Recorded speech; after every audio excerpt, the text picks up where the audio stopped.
Let's break this down and unpack what's going on, the why behind Iran's stance. So when we hear leaders in Tehran saying they will not back down, it might sound like bravado or just political posturing.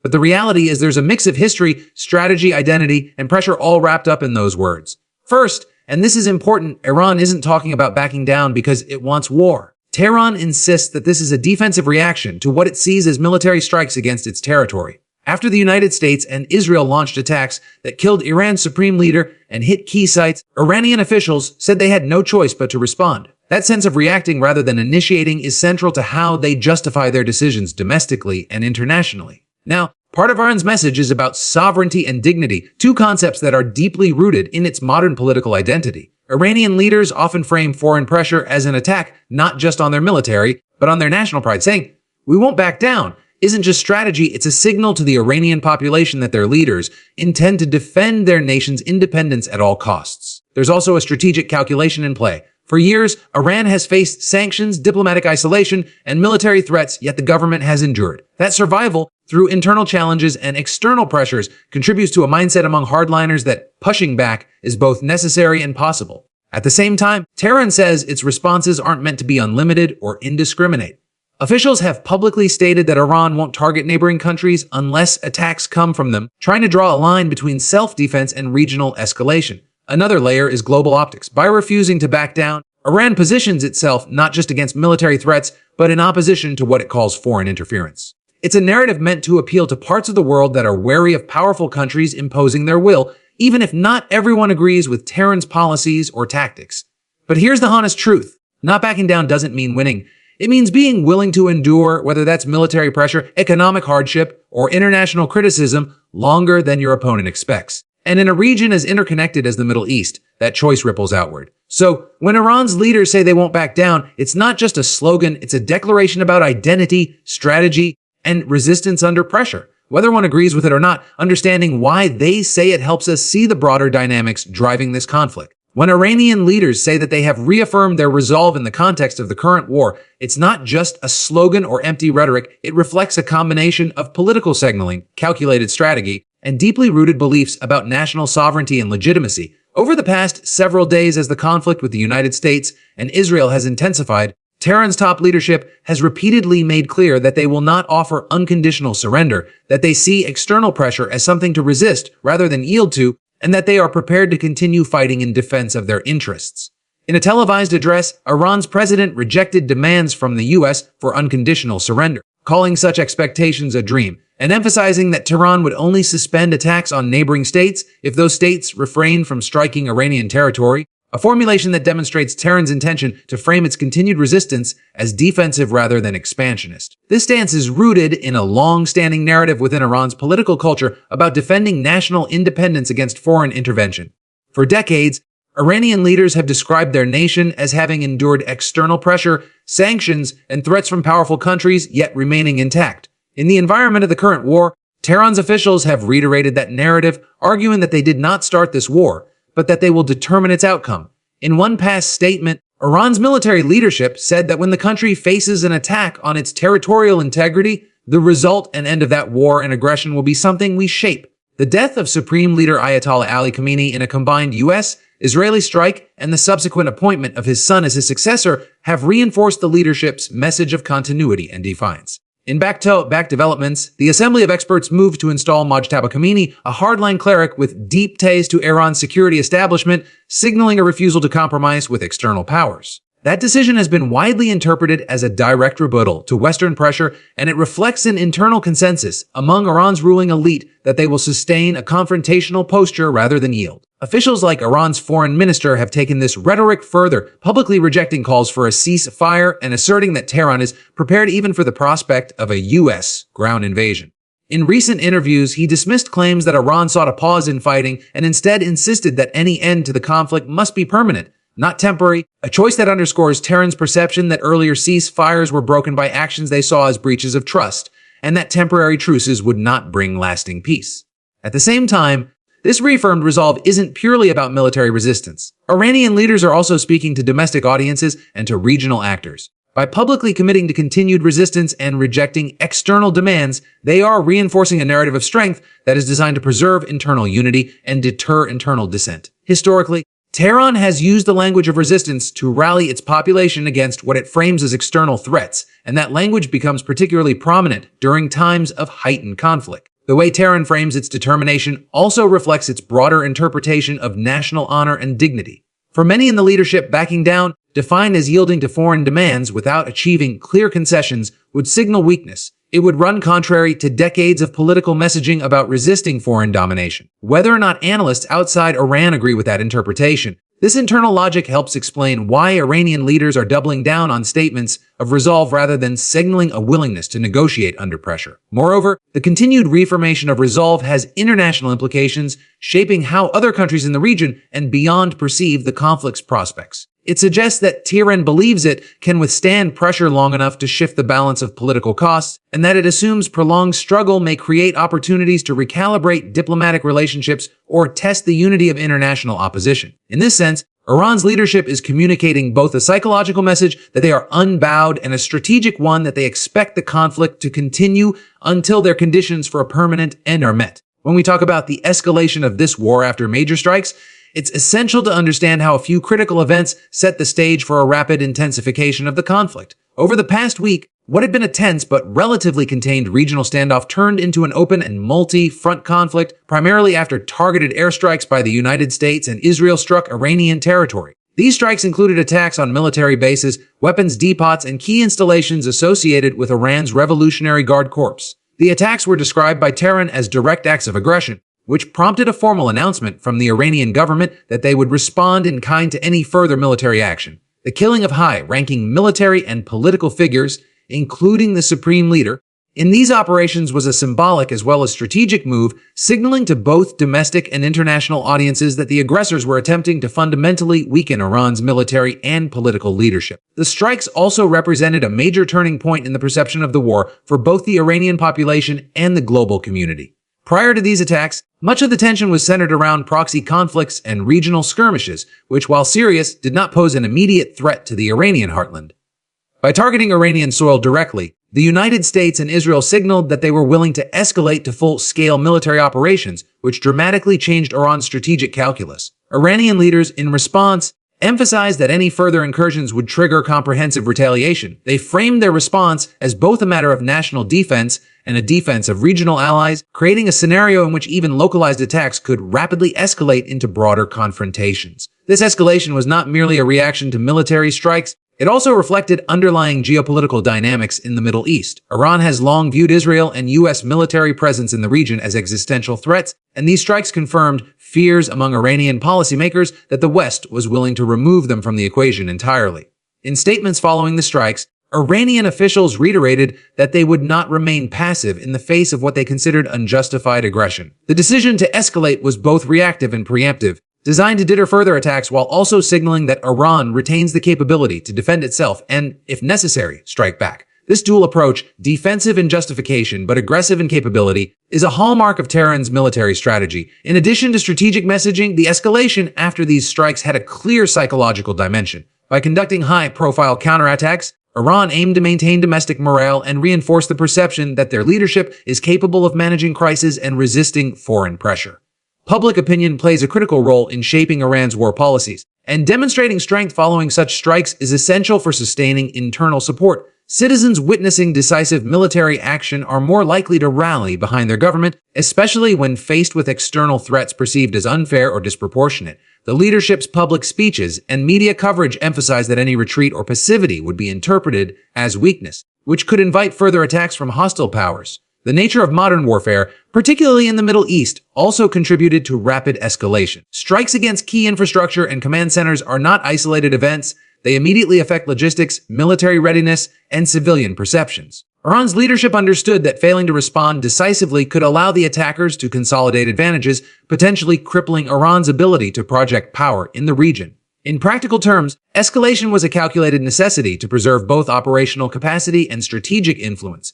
Every counterstrike or military movement was framed as a proportional but inevitable reaction to prior attacks, creating a cycle in which escalation feeds on prior escalation. Finally, the escalation following these strikes illustrates how modern conflicts are rarely linear.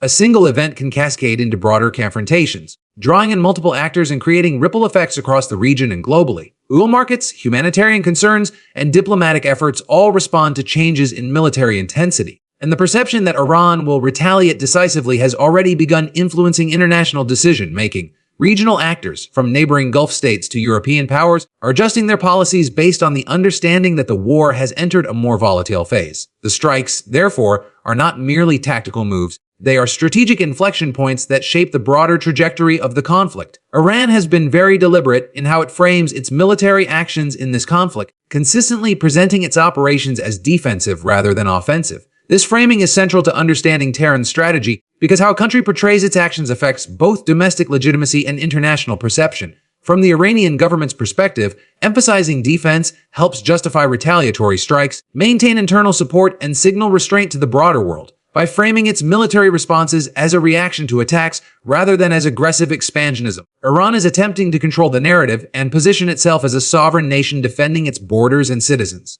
The defensive framing starts with the language used by Iran's leadership. Officials repeatedly emphasize that all actions are in response to external aggression, targeting only those responsible for attacks and avoiding civilian populations and neighboring countries wherever possible. Statements from Iran's Ministry of Defense have consistently highlighted that any cross-border strikes will occur only if Iranian territory is attacked from those areas, signaling a clear boundary between self-defense and escalation. This distinction is critical because it attempts to reassure both domestic audiences and the international community that Iran is not seeking to initiate wider regional conflicts. Another key aspect of defensive framing is how Iran links military action to national sovereignty and legitimacy. For decades, Iranian leaders have maintained that protecting the nation against external threats is not only a matter of security, but also a moral and political imperative.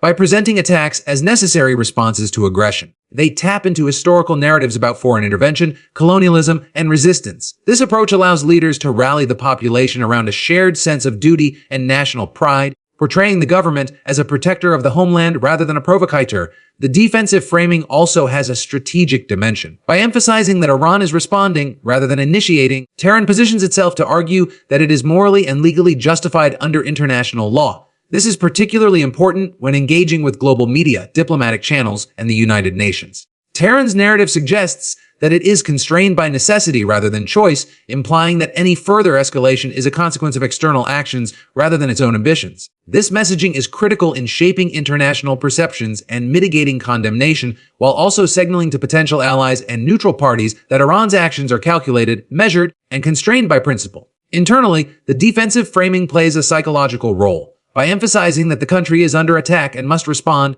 Iranian leaders reinforce unity and solidarity among the population. This framing reduces the risk of dissent because citizens are more likely to support government actions when they are cast as protective measures rather than acts of aggression.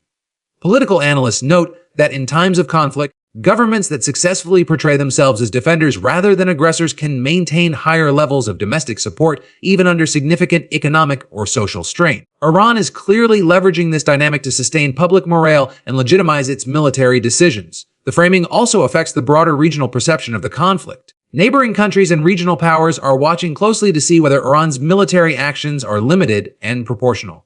By emphasizing that its response is strictly defensive and retaliatory, Iran attempts to reduce the likelihood that other nations will perceive its actions as a threat to their own security and potentially intervene. Tehran's messaging suggests a willingness to escalate only as much as necessary, carefully calibrating its military posture to maintain credibility without provoking unnecessary entanglements. The defensive framing shapes Iran's diplomatic posture. While military operations continue, Iranian officials have communicated that they are open to negotiations under conditions that respect their sovereignty and national interests. By presenting itself as reactive rather than proactive, Iran positions itself as a rational actor capable of dialogue, even amid conflict. This dual approach, projecting both strength and a willingness to defend rather than attack, allows Tehran to navigate a complex geopolitical environment where public perception and international legitimacy matter as much as battlefield outcomes. Iran's statements that it is prepared for a long-term conflict rather than a quick retreat are central to understanding Tehran's current military and political strategy.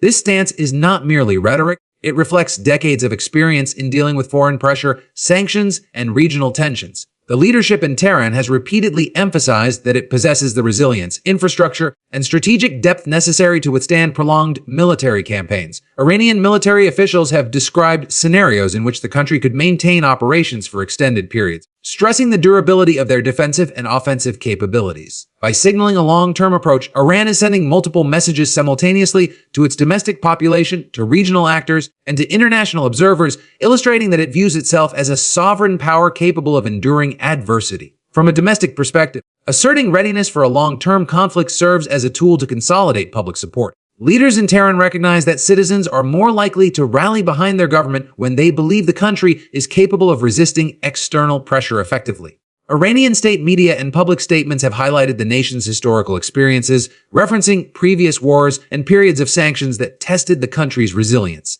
By invoking these experiences, leadership reinforces the idea that Iran has survived major crises before and is fully prepared to endure again. This framing helps mitigate potential domestic unrest by emphasizing national unity, portraying the conflict as a shared struggle in which the population plays a crucial role by maintaining solidarity and patience.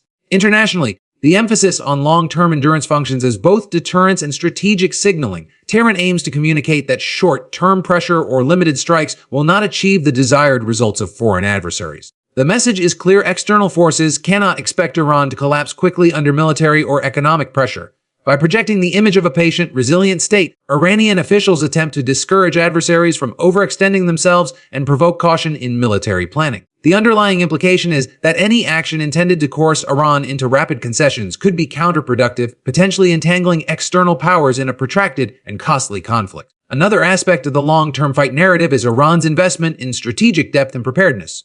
Military analysts note that Iran's stockpiles, regional alliances, and domestic defense infrastructure are deliberately designed to support prolonged engagements. From missile and drone capabilities to asymmetric warfare tactics, Tehran's strategy reflects an understanding that a sustained conflict requires resilience, adaptability, and the ability to absorb shocks while continuing to operate effectively.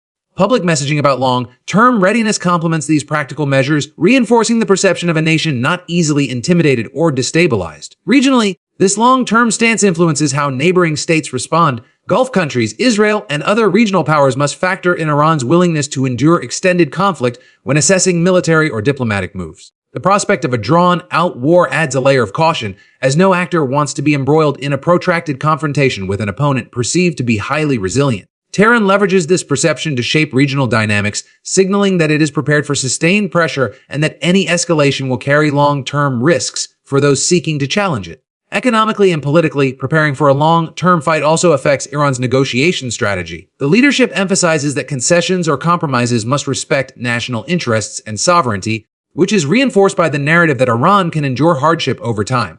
By signaling that it is in no rush to settle, Tehran positions itself as a patient actor, willing to wait for favorable conditions or leverage in negotiations. This approach strengthens Iran's bargaining position and underlines that external pressures must be significant and sustained to influence policy outcomes. The long-term fight narrative serves a psychological and symbolic purpose. By emphasizing endurance, Tehran cultivates an image of a determined and steadfast nation. This messaging resonates with domestic and regional audiences alike, reinforcing national pride and projecting strength, also signaling to international actors that Iran's leadership is not easily intimidated and will pursue its strategic objectives regardless of immediate challenges. Iran's position in this conflict is shaped not only by its internal policies and military capabilities, but also by a complex web of global and regional dynamics that influence both its choices and its messaging. From Tehran's perspective, the surrounding geopolitical landscape, including alliances, rivalries, economic dependencies, and historical tensions, plays a critical role in determining the level and type of response it adopts.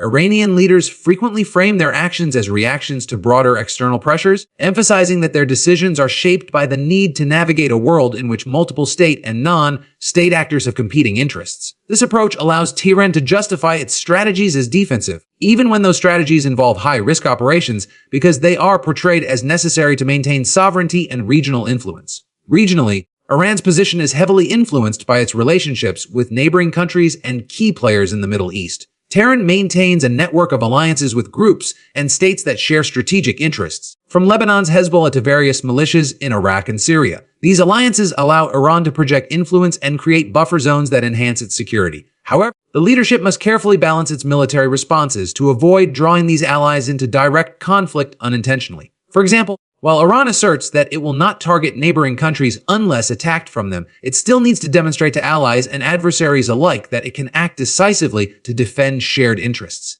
This delicate balancing act reflects the complexity of regional dynamics, where missteps can quickly escalate into broader confrontations involving multiple countries.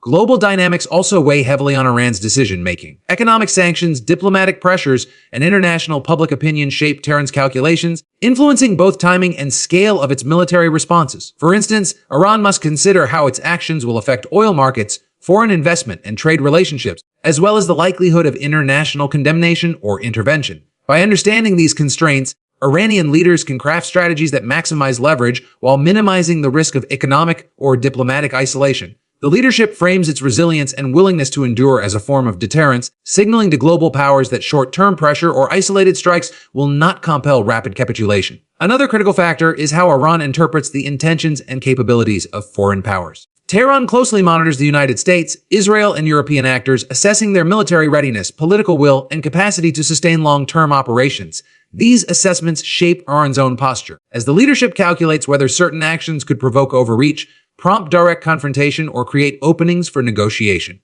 By carefully analyzing these factors, Iran positions itself to respond strategically rather than impulsively, aiming to maintain both defensive credibility and leverage in potential diplomatic engagements. Iran's position is further complicated by perceptions of regional power balances. The leadership must consider how Gulf Cooperation Council countries, Turkey, and other regional actors might react to escalations or shifts in military posture. Tehran's messaging often emphasizes restraint, for example, stating it will not target neighboring countries unless provoked, to avoid inadvertently drawing additional actors into the conflict. This defensive framing, combined with the projection of long-term resolve, allows Iran to navigate a volatile region in which any miscalculation could trigger wider war. The interplay between global and regional dynamics also affects Iran's public diplomacy. By presenting its position as both principled and strategic, Tehran seeks to build legitimacy in the eyes of non-aligned countries and international observers. Emphasizing sovereignty, self-defense, and resilience allows Iran to argue that its responses are justified under international law, even as it faces criticism from powerful states. This approach aims to secure support, or at least neutrality, from countries that may influence sanctions, mediation efforts, or humanitarian aid, creating additional leverage in the larger geopolitical contest. Global and regional dynamics shape Iran's calculations regarding the duration and intensity of the conflict. Tehran is aware that extended engagements can create opportunities to test adversaries' political cohesion, economic resilience, and military commitment. By understanding the interconnected nature of the modern geopolitical environment, Iran can calibrate its responses to maximize strategic advantages while minimizing the risk of unwanted escalation, signaling that it is a determined actor capable of both endurance and strategic foresight. The pressure Iran faces from abroad has produced a mixed impact across the region, influencing both the calculations of Tehran and the responses of neighboring countries. External pressure comes in many forms, including military threats, economic sanctions, diplomatic isolation, and international criticism, and the cumulative effect is complex rather than uniform. For Iran, this external pressure reinforces a sense of national unity and justifies the leadership's long-term defensive posture. At the same time, neighboring states are forced to weigh their own responses carefully, balancing the desire to assert security interests against the risks of being drawn into a wider conflict. The result is a regional environment where strategic caution often dominates over immediate retaliatory action, as actors assess the costs and benefits of escalation. One way pressure manifests is through military posturing by the United States, Israel, and allied states. These actions signal the willingness to escalate if Iran continues its operations, yet they also have the unintended effect of demonstrating Iran's resolve. Tehran interprets aggressive foreign signals not solely as threats, but also as validation that maintaining defensive capabilities and a long-term strategic outlook is essential. For neighboring countries, the presence of large-scale foreign military forces in the region creates uncertainty, discouraging them from engaging directly, while also heightening their sense of vulnerability. The mixed impact emerges because while the pressure strengthens Iran's internal cohesion, it simultaneously forces other regional actors to carefully calibrate their policies to avoid being caught in a protracted conflict. Economic sanctions are another form of external pressure with mixed effects. On one hand, sanctions aim to weaken Iran's economy and limit its ability to sustain military operations. They target critical sectors such as oil exports, banking, and trade, creating financial constraints that can impact logistics and procurement. On the other hand, sanctions often bolster nationalistic sentiment, giving the Iranian leadership a rallying point to unite the population against perceived external aggression. Domestic messaging emphasizes that enduring hardship is a mark of resilience, framing sanctions as a challenge the nation can survive. For regional powers, sanctions create both opportunities and risks. While they may reduce Iran's immediate capacity to project power, They also generate uncertainty about how Iran might respond if cornered, encouraging a cautious approach. Diplomatic pressure adds another layer of complexity. International calls for ceasefires, negotiations, concessions force Iran to publicly justify its actions while also navigating global opinion. Tehran uses these opportunities to reinforce its defensive framing, presenting itself as principled and rational, while suggesting that foreign powers are misunderstanding the realities of regional security. Neighboring states, particularly Gulf countries, must consider how any action might be interpreted by global institutions or trigger sanctions themselves, which further limits their ability to respond directly. In this way, diplomatic pressure both constrains and shapes regional decision-making, producing uneven responses to the unfolding conflict. The mixed regional impact is also evident in how various countries choose to communicate publicly. Some states signal neutrality, emphasizing the importance of avoiding escalation, while others quietly strengthen defensive capabilities without taking overt military action. This duality reflects the difficulty of responding in a context where Iranian leadership has shown both resilience and capacity for counterattack. For regional powers, visible engagement carries the risk of widening the conflict, while inaction risks emboldening Tehran, creating a careful balancing act that exemplifies the mixed effects of external pressure. Furthermore, the interplay between foreign pressure and regional alliances complicates the picture. Iran's connections with militias, proxy forces, and sympathetic governments give it strategic depth that neighboring countries must consider before acting. Even when foreign pressure is intense, these networks allow Iran to maintain influence and project power beyond its borders. Consequently, the intended effect of external pressure, coursing Iran into immediate concessions, is mitigated by Tehran's ability to leverage regional relationships, resulting in an uneven and unpredictable impact across the Middle East. The result is a situation in which external pressure produces both restraint and reinforcement. Iran strengthens its internal cohesion and defensive posture, while regional actors proceed cautiously, attempting to avoid direct escalation. The mixed impact reflects the complexity of the modern Middle Eastern geopolitical environment, where military, economic, and diplomatic pressures intersect with historical grievances, strategic calculations, and domestic politics, shaping outcomes in ways that are difficult to predict with certainty. In summary, Iran's position in this conflict is shaped by a combination of historical experience, strategic calculation, and the complex dynamics of both the region and the wider world.